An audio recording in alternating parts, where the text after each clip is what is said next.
आकाशवाणी देहरादून से प्रस्तुत हैं प्रादेशिक समाचार। पहले मुख्य समाचार। मुख्यमंत्री पुष्कर सिंह धामी ने कहा, भूमि और मातृशक्ति की सुरक्षा के लिए राज्य सरकार ने कड़े कानूनी प्रावधान किए हैं। शिक्षा मंत्री डॉक्टर धन सिंह रावत ने प्रदेश में प्राथमिक शिक्षकों की कमी को दूर करना सरकार का लक्ष्य बताया। शासन ने राज्य कर्मियों, पेंशन और पारिवारिक पेंशनरों को दीपावली से पूर्व वेतन और पेंशन भुगतान की स्वीकृति दी और उत्तरकाशी जिले में एडवांस लाइफ सपोर्ट सिस्टम से युक्त 2 एम्बुलेंस तैनात की जाएंगी।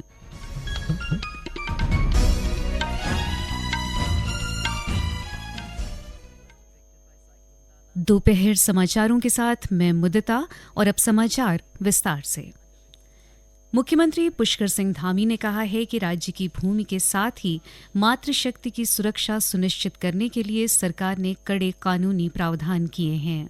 देहरादून में एक निजी चैनल द्वारा आयोजित कार्यक्रम में मुख्यमंत्री ने कहा कि कड़े कानूनों के चलते उत्तराखंड में कोई भी व्यक्ति धोखाधड़ी और अपराध करने की हिम्मत नहीं कर पाएगा।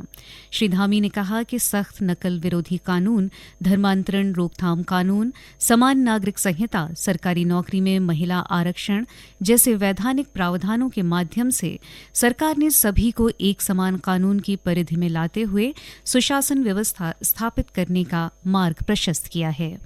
जहां पर भी कहीं पर भी केवल कॉन्स्पिरेसी की जा रही है, धोखे में रख के कोई काम किया जा रहा है, चाहे वो लैंड के मामले में हो, चाहे वो हमारी बेटियों के बारे में हो, हमारी बहनों के बारे में हो, या किसी भी अन्य मामले में, चाहे आज वो देख रहे हैं, आपने वीडियो देखा होगा कि खाने में थूक दिया जा रहा है, खाने की चीजों को गंदा कर दिया जा रहा है, दूषित कर दिया जा रहा है। जो भी करेगा उसके ने कहा है कड़ी से कड़ी कार्रवाई करे। इसका धार्मिक और राजनीतिक कोई प्रयोजन नहीं है, इसका प्रयोजन केवल न्याय है। हम न्याय के आधार पर काम करने वाले हैं, हम तुष्टीकरण किसी का नहीं करने वाले हैं। जो भी गलत काम है वो किसी धार्मिक आधार पर किसी को हम दंडित करने वाले हों, कार्रवाई करने वाले हैं, ऐसा नहीं है। जहां भी अतिक्रमण है हम अतिक्रमण हटा रहे हैं। कोई बहन बेटियों के साथ जो है धोखा कर रहा है, गलत तरीके से झूठ बोलकर, बहलाकर, फुसलाकर उनकी जिंदगी खराब कर रहा है, तो हम किसी कीमत पर उसको जो है नहीं करेंगे।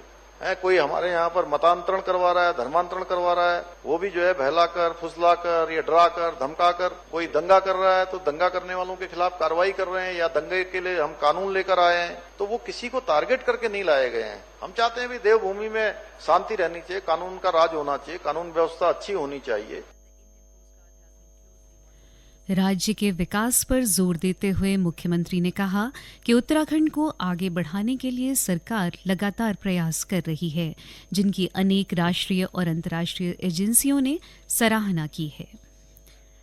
प्रदेश के शिक्षा मंत्री डॉक्टर धन सिंह रावत ने जनता से अपील की है कि वे अपने आसपास के शिक्षक विहीन अथवा शिक्षकों की कमी वाले प्राथमिक विद्यालयों की सूचना संबंधित जिले के जिला बेसिक शिक्षा अधिकारी को दें। उन्होंने कहा कि इससे विद्यालयों में शिक्षकों की कमी दूर करने में मदद मिलेगी। डॉक्टर रावत ने कहा कि सरकार का लक्ष्य प्राथमिक स्तर पर शिक्षकों की कमी को दूर कर प्रदेश की शिक्षा व्यवस्था को उन्नत बनाकर नौनिहालों को बेहतर शैक्षिक माहौल उपलब्ध कराना है। सूचना आयुक्त योगेश भट्ट ने दिव्यांगजनों के अधिकारों के प्रति मीडिया के जागरूक होने पर जोर दिया है। राष्ट्रीय दृष्टि दिव्यांगजन सशक्तिकरण संस्थान देहरादून में आयोजित कार्यशाला में उन्होंने कहा कि समाज में मीडिया की भूमिका जन जागरूकता के साथ ही लोगों के विचारों को आकार देने में भी अहम है। कार्यशाला में वक्ताओं ने दिव्यांगजनों के प्रति जन जागरूकता और संवेदनशीलता को नए सिरे से समझने का प्रयास किया। भारतीय सूचना सेवा के अधिकारी कमल प्रजापति, जो स्वयं दृष्टि दिव्यांग हैं, उन्होंने मीडिया सेक्टर में अपने कार्य अनुभवों को साझा किया। हरिद्वार के ऋषिकुल मैदान में कल से 3 दिवसीय किसान मेले का आयोजन किया जा रहा है।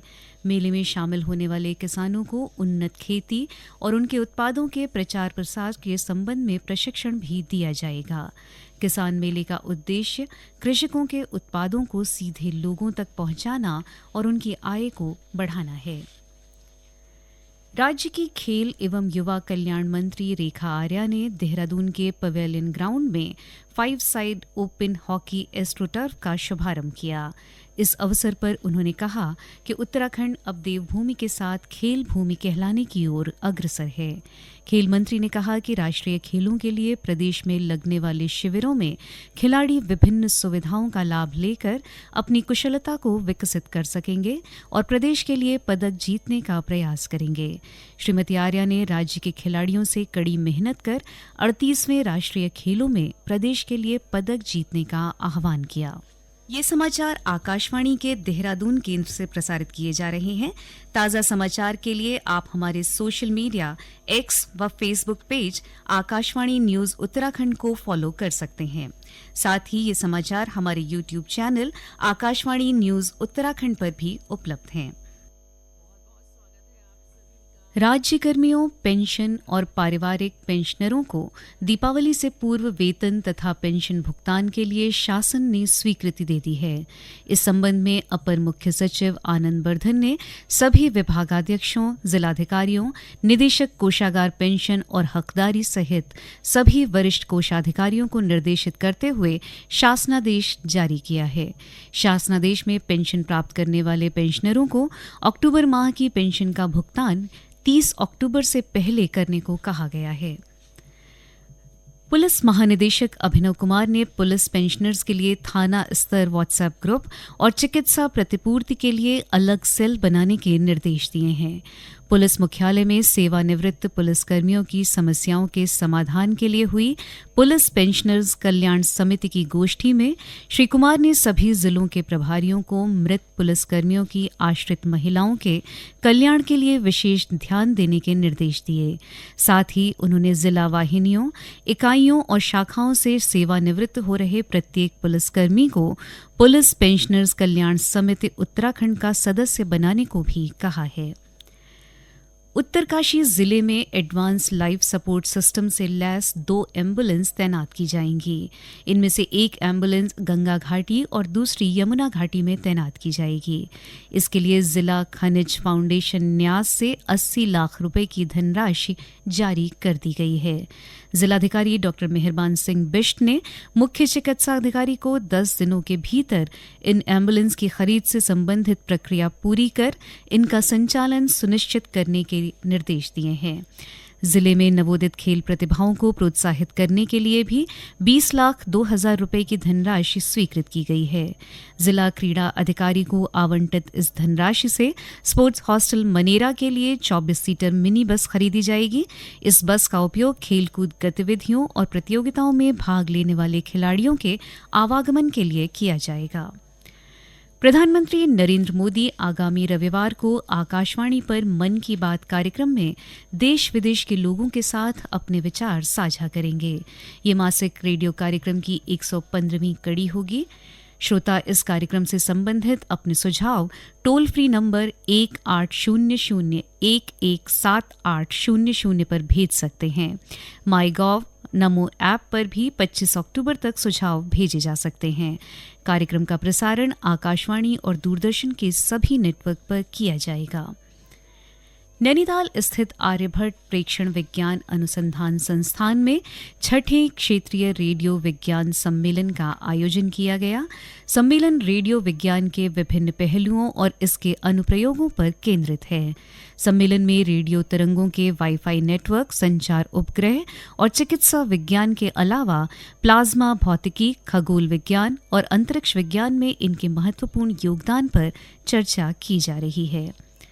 वित्त मंत्री निर्मला सीतारमण ने कल रात अमेरिका के वाशिंगटन डीसी में विश्व बैंक और अंतर्राष्ट्रीय मुद्रा कोष की वार्षिक बैठक से इतर आपदा प्रतिरोधी बुनियादी ढांचे पर गोलमेज सम्मेलन की अध्यक्षता की। वित्त मंत्रालय ने बताया कि बैठक में श्रीमती सीतारमण ने बुनियादी ढांचे और इसके सहयोग से संचालित महत्वपूर्ण सेवाओं के लिए जलवायु परिवर्तन के कारण विकास लाभ कम होने के खतरे पर बल दिया। अंत में मुख्य समाचार एक बार फिर।